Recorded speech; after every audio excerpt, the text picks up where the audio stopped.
ఓం నమ శివాయ. స్కాంద పురాణ అంతర్గత కార్తీక పురాణం అధ్యాయం 14. మాస చతుర్దశి మహత్యం.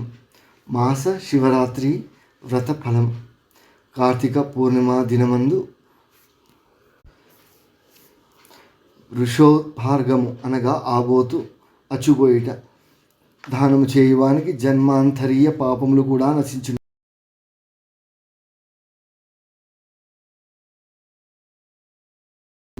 కార్తీక వ్రతం మనుష్యలోకమందు దుర్లభం, సులభముగా ముక్తినిచ్చున్నది. కార్తీక పూర్ణిమ నాడు పితృప్రీతిగా వృషోద్భార్గమును చేయువానికి 1,000,000 మారులు గయాశ్రాద్ధము చేసిన ఫలం కలుగును. రాజా, స్వర్గమందున్న పితరులు మన వంశము నందు ఎవడైనను కార్తీక పూర్ణిమ నాడు నల్లని గిత్త దూడను లేక ఆ బోతును విడుచునో అట్లయినా మనం తృప్తి పొందుము అని కోరుకుందురు. ధనవంతుడు కానీ దరిద్రుడు కానీ కార్తీక పూర్ణిమ రోజున వృషోద్భర్గమును చేయనివాడు యమలోకమందు అందత మిశ్రమ నరకమును పొందును. కార్తీక పూర్ణిమ రోజున వృషోద్భర్గమును చేయక గయాశ్రాద్ధం ఆచరించినను, ప్రతి సంవత్సరము తద్దినము పెట్టినను, పుణ్యతీర్థములు సేవించినను, మహాలయము పెట్టినను పితరులకు తృప్తి లేదు. వాటి అన్నిటికంటేను కోడెదూడను అచ్చుపోయుట మిక్కిలి గొప్పది. గయాశ్రాద్ధము వృషోద్భర్గము సమానమని విద్వాంసులు వచించిరి. కాబట్టి కార్తీక పూర్ణిమ నాడు వృషోద్భర్గమును సుఖమునిచ్చును. అనేక మాటలతో పని ఏమున్నది. కార్తీక మాసమందు అన్ని పుణ్యముల కంటే అధికమైన ఫలము ఏది అనగా కోడె దూడను అచ్చుపోయిట మిక్కిలి గొప్పది. దీని వలన దేవరుణ, మనుష్య రుణ, పితృరుణముల నుండి విముక్తుడగును. కార్తీక పూర్ణిమ నాడు దక్షిణతో కూడా ధాత్రీ ఫలమును అనగా ఉసిరిగ పండును దానమిచ్చువాడు సార్వభౌముడు అగును, అనగా భూమికి ప్రభువు అగును. కార్తీక పూర్ణిమ నాడు దీపదానం ఆచరించువాడు విగతపావుడై పరమపదము నందును. కార్తీక మాసమందు దీపదానం ఆచరించువాని మనోవాక్కాయ కృత పాపములన్నీ నశించును.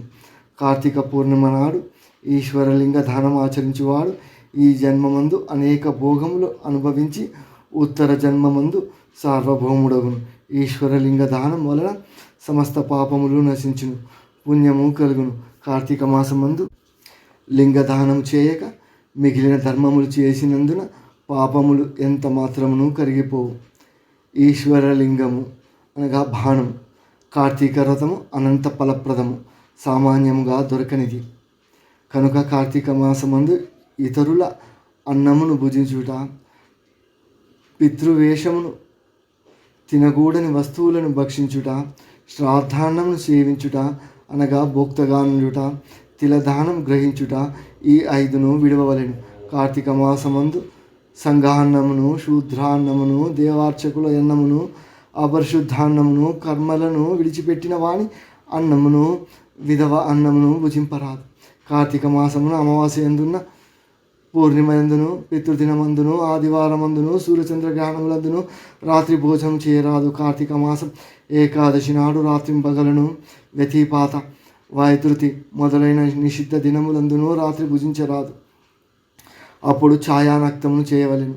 రాత్రి భోజనం చేయకూడదు. ఛాయానక్తమే రాత్రి భోజన ఫలమిచ్చును కనుక రాత్రి భోజనము కూడని దినములందు కార్తీక వ్రతము చేయువాడు ఛాయానక్తమునే గ్రహించవలెను. ఛాయానక్తమనగా తన శరీరం కొలతకు రెట్టింపు నీడ వచ్చినప్పుడు భుజించుట. ఇది నిషిద్ధ దినములందు గృహస్థులకు ఎల్లప్పుడూ యతి విధవలకు ఛాయానక్తము విహితం. సమస్త పుణ్యములనిచ్చు కార్తీక మాసమందు నిషిద్ధ దినములందు భుజించు వాని పాపములు అనంతములగును. ఆ పాప విస్తారమును నేను ఎట్లు చెప్పగలను, చెప్పుటకు కూడా ఆసక్తుడను. కాబట్టి విచారించి కార్తీక వ్రతము ఆచరించవలెను. కార్తీక మాసమందు 1 తలంటు కొనుట, పగలు నిద్రయు, కంచు పాత్రలో భోజనము, మఠాన్న భోజనము, గృహమందు స్నానము, నిషిద్ధ దినములందు రాత్రి భోజనము, వేదశాస్త్ర నింద ఈ 7ను జరపకూడదు. తైలాభ్యంగము తలంటుకొనుట. అని అర్థం. కార్తీక మాసమందు శరీర సామర్థ్యం ఉండి గృహమందు ఉష్ణోదక స్నానం ఆచరించినేడ ఆ స్నానము కళ్ళుతో సమానమగు స్నానమని బ్రహ్మదేవుడు చెప్పాను. తులయందు రవి ఉండగా కార్తీక మాసమందు నదీ స్నానం ముఖ్యం, సర్వశ్రేష్టం. తులరాశిలో సూర్యుడు ప్రవేశించినది మొదలు నెల రోజులు నదీ స్నానమే చేయవలెను. అట్లు నది ఉండనిచో తటాక ముందు కానీ కాలువలందు కానీ బావుల వద్ద కానీ స్నానము చేయవలెను. తటాక కూపములందు స్నాన సమయమున గంగా ప్రార్థన తప్పక చేయవలెను. ఇది గంగ యందు, గోదావరి యందును, మహానదుల యందును అవసరం. లేక గంగా, గోదావరి మొదలైన నదుల సన్నిధిలో లేనప్పుడు తటాక స్నానము కర్తవ్యం. గంగకు నమస్కరింపవలెను. కార్తీక మాసం ప్రాతస్నానం ఆచరించిన వాడు నరకములందు యాతనను అనుభవించి తర్వాత చండాలుడై పుట్టును. గంగాది సమస్త నదులను స్మరించి స్నానం చేసి సూర్యమండలగతుడైన హరిని ధ్యానించి హరి చరిత్రను విని గృహమునకు వెళ్ళవలెను. పగలు చేయదగిన వ్యాపారములన్నీ చేసుకుని సాయంకాలం తిరిగి స్నానం చేసి ఆచమించి పూజాస్థానమందు పీఠముంచి దాని యందు శంకరుని ఉంచి పంచామృతములతోనూ ఫలోదకములతోనూ కుశోదకముతోనూ మహాస్నానము చేయించి షోడశ ఉపచారములతోనూ పూజింపవలెను. తరువాత శంకరుని ఆవాహన చేయవలెను. శంకరాయ ఆహ్వానం సమర్పయామి. తరువాత వృషధ్వజాయ ధ్యానం సమర్పయామి. గౌరీ ప్రియపాద్యం సమర్పయామి. లోకేశ్వరాయ ఆర్ఘ్యం సమర్పయామి. రుద్రాయ ఆచమనీయం సమర్పయామి. గంగాధరాయ స్నానం సమర్పయామి. ఆశాంబరాయ వస్త్రం సమర్పయామి. జగన్నాథాయ ఉపవీతం సమర్పయామి. కపాలధరిణే గంధం సమర్పయామి. ఈశ్వరాయ అక్షతాన్ సమర్పయామి. పూర్ణగుణాత్మనే పుష్పం సమర్పయామి. తేజోరూపాయ దీపం సమర్పయామి. లోకరక్షాయ నైవేద్యం సమర్పయామి. లోకసాక్షినే తాంబూలం సమర్పయామి. భవాయ ప్రదక్షిణం సమర్పయామి. కపాలినే నమస్కారం సమర్పయామి అని ఈ ప్రకారముగా షోడశోపచారముల చేత శంకరుని పూజింపవలెను. పైన చెప్పిన నామములతో భక్తితో పూజించి మాసమంతయు సహస్రనామముల చేత నిత్యము పూజించి పూజావన పానమందు అనగా మంత్రము శ్లోకము లతో కూడినదై చేయవలెను.